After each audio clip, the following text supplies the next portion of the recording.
Hi Sagittarius! Kumusta po kayong lahat? Okay, so yan Sag.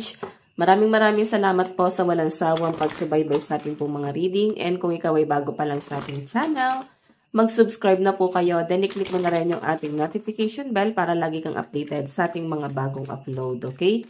So yan guys, sa mga interesado po pala sa ating private reading, nasa description box below yung link ng aking Facebook. Message nyo na lang ako guys sa mga gusto mag-inquire. Okay? Tingnan natin guys, update sa inyo ngayon. Ang reading pala natin guys ay timeless, no? So, pwede ka pa rin makarelate kahit kailan. So, timeless naman siya guys. Pwedeng kung hindi ka makarelate ngayon, pwedeng sa mga susunod na mga araw, pwedeng makarelate ka. Pwedeng ganun, okay? Okay, Sagittarius, Sun, Moon, Rising, and Venus sign. So, ayan guys, paalala lang, no? Kasi may nababasa ako lagi kasing comments sa Sag. Parang, ang dami na reklamo sa buhay niya. Paano siya magkakanegosyo? Wala naman siya pera. Ganon yung atake. So, huwag mo isisi sa tarot reader.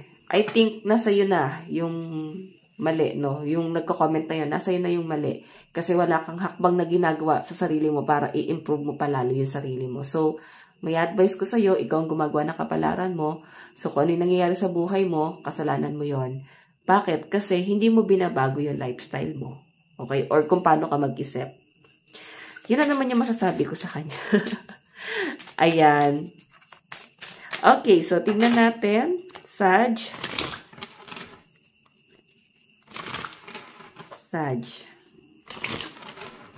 Sagittarius, Sun, Moon, Rising, and Venus sign. Kaganapan sa kanila. Spirit guide. Ganap na yun kay Sag. Meron tayong 8 of Cups. Okay, iba sa inyo guys, ito ang nakikita ko sa inyo parang napipilitan kang tumalikod sa isang bagay na hindi mo pa naman kayang bitawan or talikuran, iwan. Ganun yung nakikita ko guys. So, nandun ka rin sa point, Sag, na parang medyo may tampo ka, no? I think sa family to, parang feeling mo may favoritism. Iba sa inyo guys, pwedeng sa company, parang feeling mo, sila lang yung magkakasundo doon, tapos parang ikaw, parang hindi ka belong, pwedeng sa family, sa career mo, pwedeng sa circle of friends, or kung saan, no? Parang feeling mo guys, iniitsapwera ka. Pwedeng sa love life mo, pwedeng iniitsapwera ka ng person mo. Okay? So, ganun yung nakikita kong energy mo. Parang hindi mo ma-feel yung existence mo sa kanila. Like, parang hindi ka nag-exist sa buhay nila. Kaya, parang nagkakaroon ka ng sama ng loob dito. Nandun yung, yung pagiging passionate mo doon sa connection. Pero, parang napipilitan kang mag-detach. Kasi nga, ganito yung treatment sa'yo. Parang hindi mo talaga ma-feel na parang importante ka. Or, parang may ambag ba ako dito sa grupo na to. Parang ganon. Hindi mo siya ma-feel, no? Parang walang appreciation. Yan ang nakikita ko. Sige, tingnan pa natin.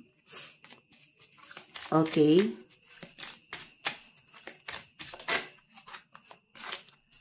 Tingnan natin.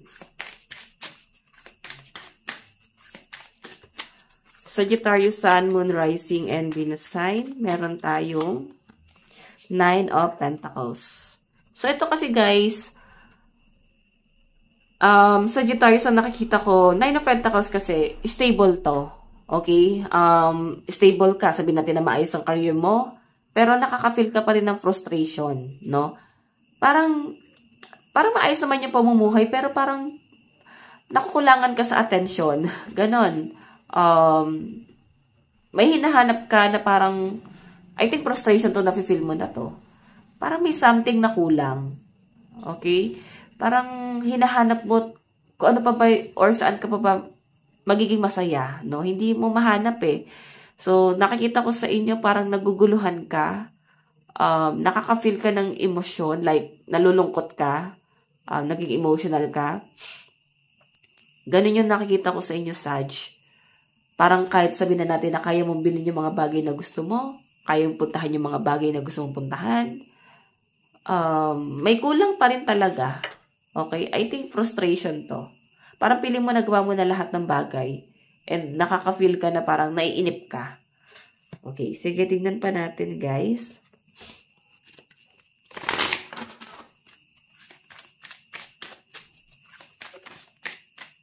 Meron tayong 6 of Cups. Okay. So, Sagittarius ang nakikita ko rin sa inyo guys. Parang feeling mo kasi dito, parang naalala ka lang nila pag meron silang ibibigay. Naalala ka lang nila pagka may kailangan sila sa inyo. Kasi meron ka maibibigay, meron ka maitutulong. Ganun yung nafe-feel mo, parang ATM machine. Ganun yung scenario. Okay? As in, stable ang mga Sag. Pero makaka-feel ka talaga dito na may halaga ba ako? Parang ganun. Or dahil meron lang silang napapakinabangan sa akin. Okay, ganun yung atake. Okay, so Sag, feeling ko dito kailangan mo mag-explore. Huwag mo ring hadlangan yung sarili mo na maabot pa yung mga bagay na gusto mo. Ituloy-tuloy mo lang yan kasi baka dun sa mga pinufers mo, mahanap mo kung saan ka talaga aspeto nararapat, kung ano talaga yung gusto mo at hinahanap mo, no? Okay lang to na nag-explore ka kasi baka hinahanap mo yung sarili mo. Okay? Huwag mo isipin na parang nag-aaksaya ka ng panahon at oras sa bagay na tapos hindi mo nang pala gusto. So, sinasabi dyan guys, tuloy-tuloy mo lang yung pag-explore hanggang mahanap mo yung desire mo. Okay? Tignan pa natin guys.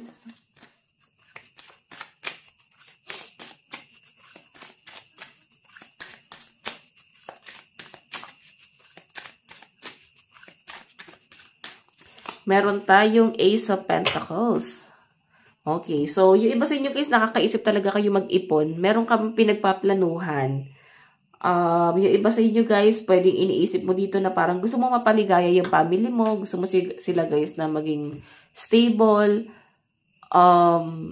Siguro yung frustration na nafe-feel mo dito guys, kasi hindi mo makuha yung bagay na gustong-gusto mo or hindi mo pa nakukuha yung stability sa buhay mo. Ayan, nagsisimula ka pa lang dito guys, no? So, pwede rin naman dahil nakukuha mo na lahat ng bagay na gusto mo, napoprostrate ka pa rin. Ganun yun guys eh, no? Pero isa lang yung nakikita ko rito guys, yung pinaka-overall. Gusto mong ibigay yung magandang buhay sa family mo, then parang napoprostrate ka kasi nisip mo paano mo ibibigay, paano mo yun gagawin. Okay? Tingnan pa natin guys.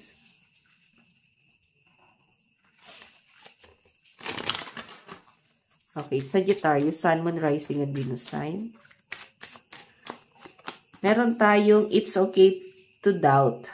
Okay, sabihin, normal yung nararamdaman mo. Okay lang na nagda-doubt ka, okay lang na parang minsan naging emotional ka. Kasi kung lagi ka lang masaya, walang balance sa buhay mo. So, okay lang to. Nandun yung masaya, nandun din yung malungkot, no? Okay lang na ma-feel mo yan. Tignan pa natin.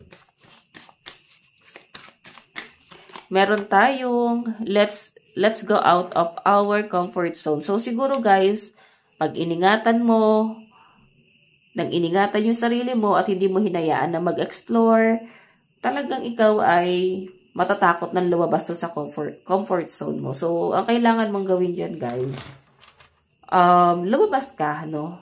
Makipag-socialize ka. Okay?